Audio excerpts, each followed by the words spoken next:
Assalamualaikum warahmatullahi wabarakatuh. Perkenalkan, nama saya Rif'a Suroso Sastro Subekti dengan NIM 22115060 akan menjelaskan modul praktikum mata kuliah Algoritma dan Pemrograman materi fungsi. Fungsi adalah suatu teknik pemrograman di mana program yang biasanya cukup besar dibagi-bagi menjadi beberapa bagian yang lebih kecil sehingga akan mudah dipahami dan digunakan kembali. Jadi, yang biasanya program yang kita hanya tulis int main itu akan dipecah-pecah lagi. Jadi, semua kode atau program tidak menumpuk di main. Kelebihan fungsi adalah program menjadi lebih pendek, mudah dibaca dan dimengerti, mudah didokumentasi, kemudian mengurangi kesalahan dan mudah mencari kesalahan. Kemudian kesalahan yang terjadi bersifat lokal. Jadi karena terpisah-pisah dibagi-bagi menjadi spesifik kodenya, maka akan lebih mudah mencarinya. Kemudian standar library function, yaitu fungsi yang telah disediakan C++ dalam file header atau library-nya. Contohnya ini adalah clear screen. Nah, kemudian ini untuk fungsi ini kita harus mendeklarasikan terlebih dahulu library yang akan digunakan, yaitu dengan menggunakan preprocessor, yaitu yang hashtag include itu ya. Con.io, terus ada stdlib, iostream, bermacam-macam. Programmer Defined Function adalah function yang digunakan oleh programmer sendiri. Function ini memiliki nama tertentu yang unik dalam program. Letaknya terpisah dari program utama atau fungsi main. Terdiri dari fungsi void dan non-void. Nah, kemudian ini adalah contoh fungsi void. Fungsi yang tidak mengembalikan nilai. Void disebut void karena fungsi tersebut tidak mengembalikan nilai suatu nilai keluaran yang dapat hasil proses fungsi tersebut. Nah, ini tidak memiliki nilai kembalian fungsi. Ciri-cirinya tidak menggunakan return, tidak ada tipe data yang dideclare, dan keywordnya itu void. Kemudian ada fungsi yang mengembalikan nilai, yaitu non-void. Non-void karena mengembalikan nilai kembalian yang berasal dari keluaran hasil proses function tersebut. Cirinya memiliki nilai kembalian. Kemudian ada keyword return-nya, terus mendeclare. Jadi kita harus declare tipe datanya, kemudian tidak pakai keyword void. Langsung kita coba contoh void satunya. Kita declare dulu library yang akan kita gunakan. Live stream using namespace std. Kemudian ini void-nya kita beri nama hello. Kemudian isi void-nya yaitu cout. Kita buat simple saja.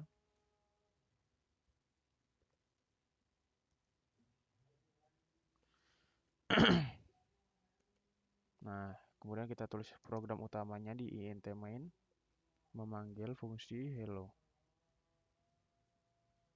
Hello, titik koma. Kita save.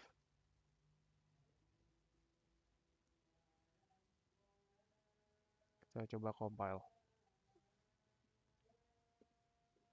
Kita run.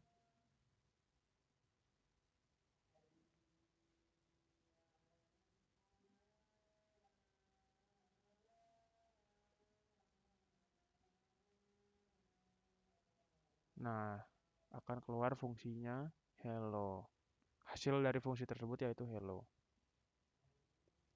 Nah, kemudian kita di contoh void yang kedua kita memanggil hello-nya sebanyak 5 kali. Jadi kita tidak perlu menuliskan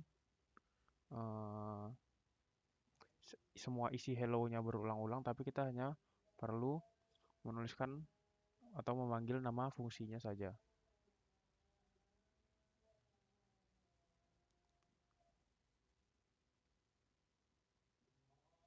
Kita run.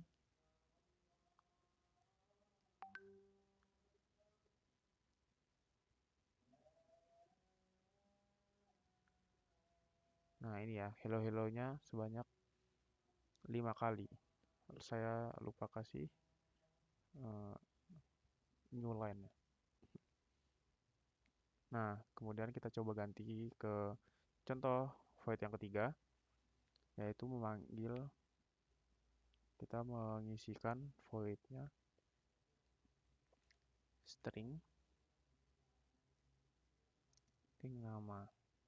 Kemudian di coutnya hello, kita beri nama.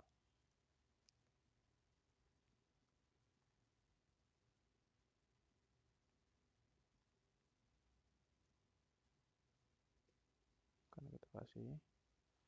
Nah, sekarang tinggal kita kasih di fungsinya kita hanya perlu mengisi string nama yang diperlukan. Misalnya ini kita isi Andi. Kemudian yang di sini kita isi Ani. Nah, kita coba compile. Nah, kita run.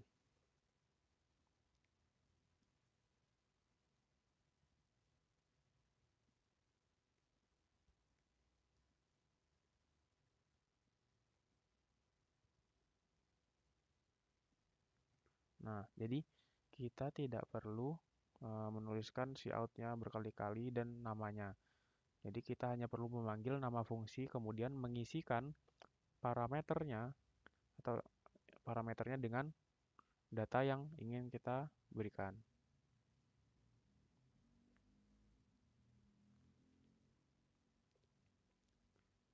Kemudian ada contoh void yang keempat untuk memanggil fungsi luas. Jadi parameternya itu adalah P dan L.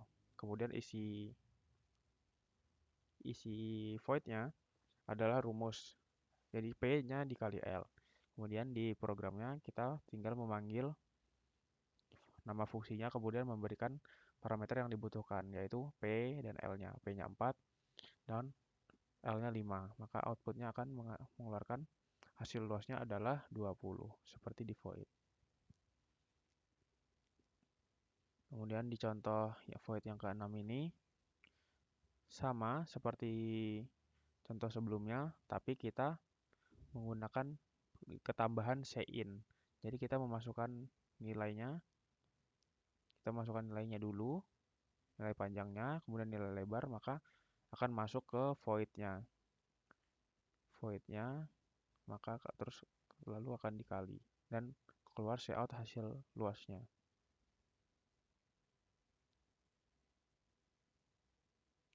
Kemudian ini ada contoh void yang ke-6.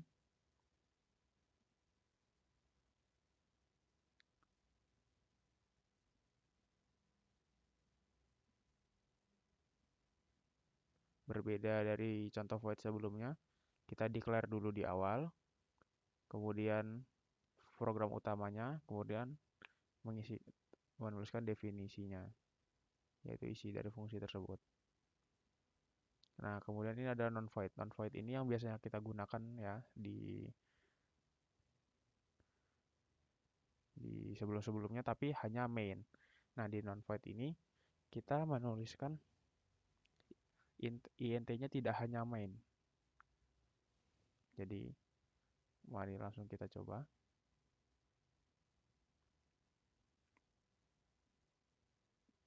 Kita berikan nama int luas saja.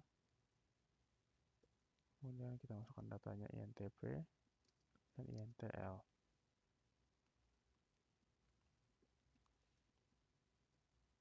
Kemudian rumus luasnya kita kali P kali L. Dan return luas. Kita menggunakan return di sini.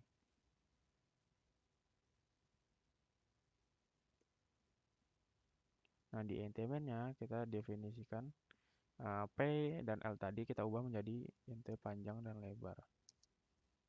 Dia mengisikan sesuai urutan. Jadi karena P-nya disebut pertama, maka akan mengisikan nilai panjangnya, kemudian nilai lebarnya.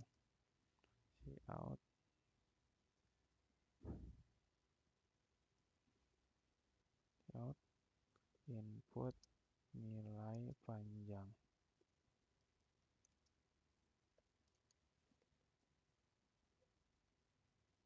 Kemudian sein panjang. Kita cout input nilai lebar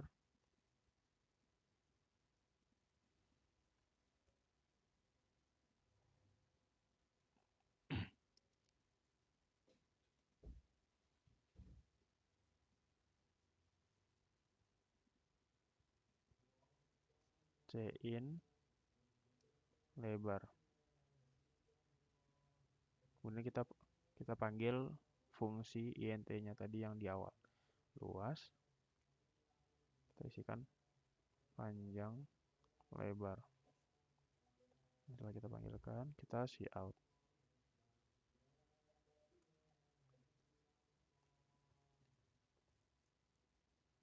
Hasil luasnya adalah, lalu kita berikan luas. Kita compile.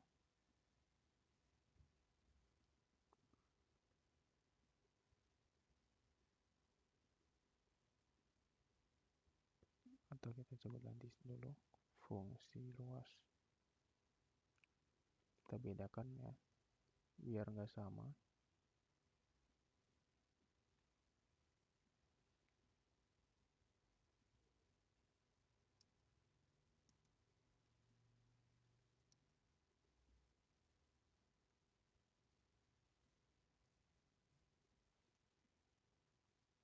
Luas was not included. Kita lupa mendeklar luasnya di awal. Oke, int luas. Nah, oke. Kita F9. Nah, kita run.